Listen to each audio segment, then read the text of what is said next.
क्योंकि हमारे बाद भी कोई एक जनरेशन होगी जो इस तरह की स्थिति में आएगी।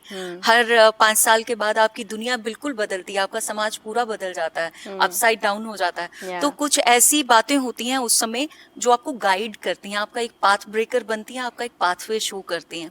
तो वो कोशिश है कि वो किताब कहीं किसी एक बच्चे के काम आ जाए उस समय।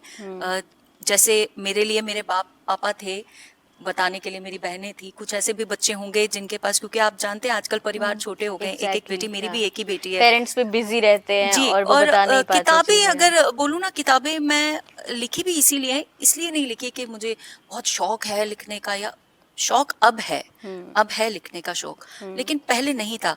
पहले सिर्फ इतना इसलिए लिखती थी कि मेरे बाद मेरी बेटी को दुनिया समझने में आसानी हो, इसलिए वो मेरी किताबें पढ़े और मेरी किताबों के जरिए उसको दुनिया समझ में आ जाए।